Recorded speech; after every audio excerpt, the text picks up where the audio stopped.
I am always asked about the connection between music and intelligence, and that is for good reason because, you know, it's sort of music is kind of an omnipresent feature of civilized society, and it's kind of everyone. It's always surrounding us, and it's there's always this sort of cultural sort of understandings that music is related to intelligence. That's for good reason, as I'm going to get into. But within that reason, within it, in that question, within those sorts of preconceived notions, there's a lot of misconceptions about music and intelligence. And I think the biggest one I want to speak to immediately in terms of what music should I listen to if I want to become intelligent. The thing that society is going to tell you, the thing that has already been endowed with you, that is just false, just blatantly false, incorrect, is that you should listen to classical music to become more intelligent. Now, I can understand this perspective to understand that, it's elaborate, it's it's pretentious in a sense, it's associated with intelligence, culturally. It's maybe not overwrought, but again, like, magnificent, whatever. And so it makes sense that there would be these, and it's complex, I guess. And so, yeah, it makes sense that there would be the sense that you should be listening to classical music if you want to become more intelligent. But it just has it completely backwards.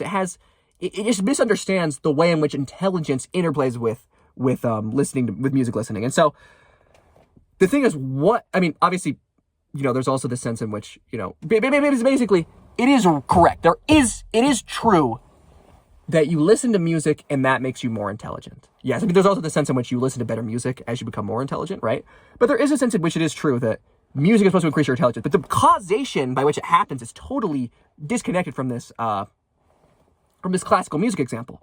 The thing is, the issue with listening to classical music to become more intelligent is that the wisdom and knowledge and all the information, all of the sort of ineffable elements of our reality that we want to have communicated to us through music, that this music is a medium to communicate and teach us, those sorts of qualities have already been absorbed by our collective consciousness for hundreds of years. Basically, the zeitgeist has already interpreted all of this sort of knowledge and all of the wisdom contained within, Bach or Beethoven or Mozart or whatever. Like, all of that stuff has already been absorbed into the zeitgeist, and it's been, reflected within our institutions, literally in our consciousness. The brain listens to the music, it makes the connections, and then that sort of translates into the next, your mother listens to the music, and it goes literally through the womb into you. It manifests itself into you.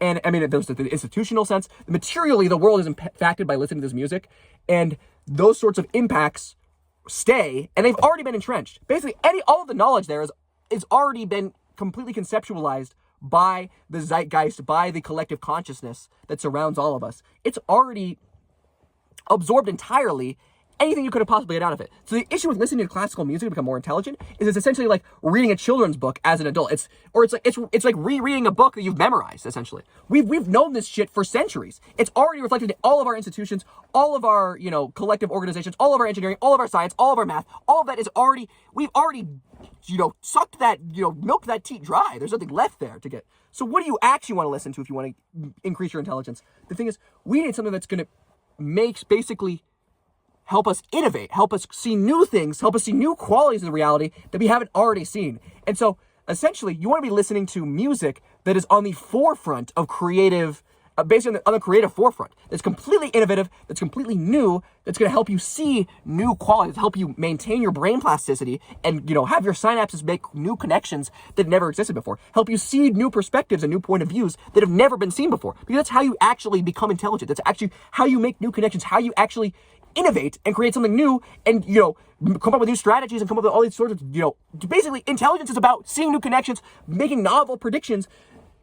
And if you're listening to the same shit we've been listening to for centuries, you're not going to get any of that. And so you want music that is, one, not going to be able to, again, help you create new brain synapses, be innovative, be on the forefront, help you see the things through new perspectives that society has never even considered before. Not only do you want music like that, you want it to speak to your creative zeitgeist, your inner ethos, your youthful energy. You basically you want music that's going to help you stay dialed in, stay locked in emotionally, stay locked in as you start to lose your energy as you go into your 30s.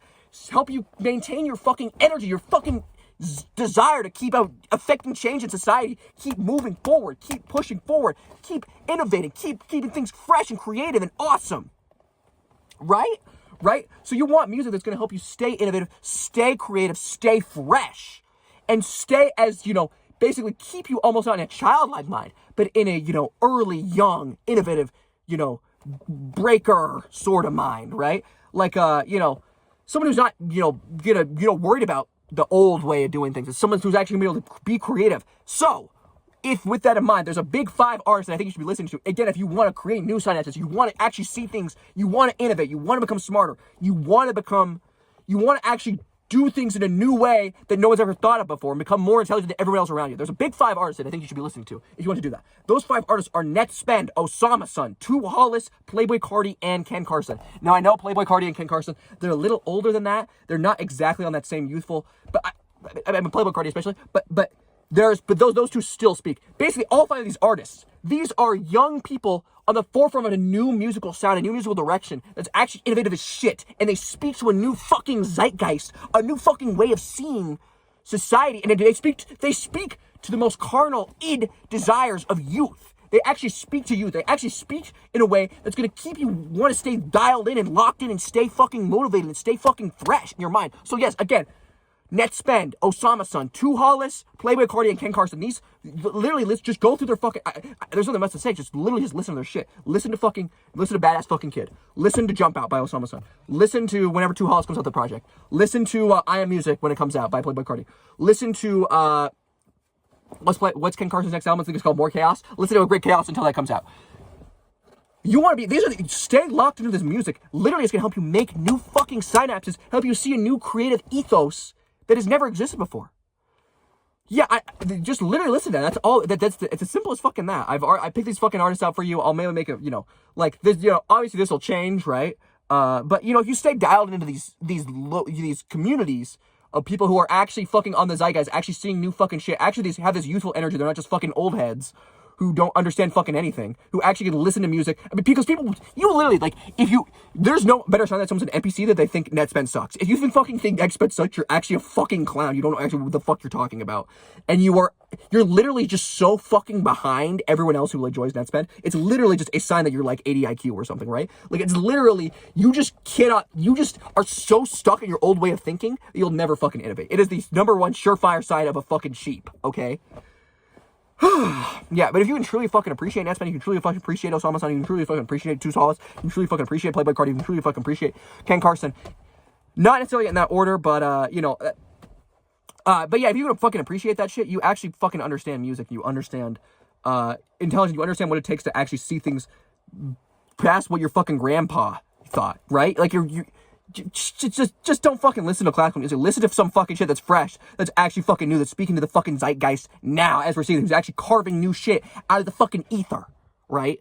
Be fucking, yeah, fucking for real. Whatever. Bye-bye.